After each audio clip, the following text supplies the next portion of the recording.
ମାରିକିରି ମୁଁ ଖାଇବି ହେଲା। ସେ କ'ଣ କରେ ଜାଲ ବିଛେଇଛି। ଏ ଜାଲରେ ମୟୂର ଜଙ୍ଗଲ ପଟୁ ଆସୁଥିଲା।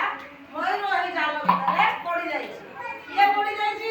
ମୟୂର ଯୋଉ ପଡ଼ି ଯାଇଛି ସେ କ'ଣ କରୁଛି ଜୋରେ ରଡ଼ି ଛାଡ଼ିଛି ମୟୂର ହେଲା।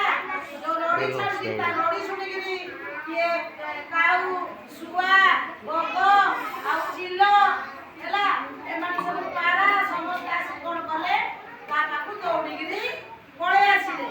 ପଳେଇ ଆସି କ'ଣ କଲେ ତା ଶିକାରକୁ ଫୁଙ୍କିବାକୁ ଲାଗିଲେ ତାଙ୍କ ଖଣ୍ଡରେ। ତାଙ୍କ ଖଣ୍ଡରେ କ'ଣ କଲେ ଫୁଙ୍କିଲେ। ଫୁଙ୍କିଲା ଦ୍ୱାରା କ'ଣ ହେଇଛି ନା ଶିକାରୀର ଦେହ ସମସ୍ତ କ୍ଷତ ବିକ୍ଷତ ହେଇଗଲା। କ'ଣ ହେଲା? ଶିକାରୀ କ'ଣ କଲା ନା ଦୌଡ଼ିକି ତା ଜୀବନ ବିପଦ ତା ସର ଫର ସବୁ ଜାଲ ପାଲ ଛାଡ଼ିକି ଦୌଡ଼ିକିରି ପଳେଇଲା ହେଲା। ତାପରେ କାଉ କ'ଣ କଲା ନା ତାର ଗୋଟେ ସାଙ୍ଗ ଥିଲା ମୂଷା। ମୂଷା ଦେଖିଛ? ମୂଷା କୋଉଠି ରହେ? ହାତ ଭିତରେ ରହେ। ମୂଷାର ଟିକି ଟିକି ମୁଣ୍ଡିଆ ଦାନ୍ତ ଅଛି। ସେଟା ଦାନ୍ତ ସାହାଯ୍ୟରେ କ'ଣ କରେ? ଝିଅ ଶୁଣିବା ତା ଦାନ୍ତ ସାହାଯ୍ୟରେ କ'ଣ କରେ ନା ସବୁ ଜିନିଷ କାଟି ପକାଏ। ଆମ ଘରେ ଥିବା ଖାଦ୍ୟ ଶସ୍ୟକୁ ଖାଇଦିଏ। ଲୁଗାପଟା ସବୁ କାଟି ପକାଏ ହେଲା।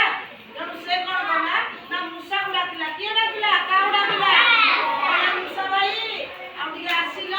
ମୟୂର ଭାଇ କ'ଣ ହେଇଛି ନା ବିପଦରେ ପଡ଼ିଛି। କ'ଣ ହେଇଛି? ବିପଦରେ ପଡ଼ିଛି।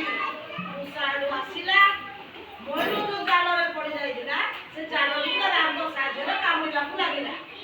କାମୁଡ଼ି କାମୁଡ଼ି କ'ଣ କଲା ନା ପୁରା ଜାଲଟାକୁ ସେ ଛିଣ୍ଡେଇ ଦେଲା। ମୟୂର ଜାଲ ଭିତରୁ ବାହାରି ଆସିଲା। ବାହାରି ଆସି କ'ଣ କଲା ତାକୁ ଲାଜ ଲାଗିଲା। ଆରେ ଏ ମୂଷା ଏ ପାରା ଏ କାଉ ଏ ଶୁଆ ଏ ବଗ ଏମାନଙ୍କୁ ସବୁ ଘୃଣା କରୁଥିଲି।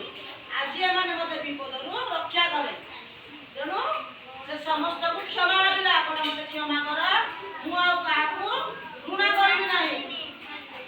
ସେଇ ଦିନରୁ ସେମାନେ ସବୁ ସାଙ୍ଗ ହେଇକି ରହିଲେ। ଗପରୁ ଆମେ ଏଇଆ ଶିକ୍ଷା କଲେ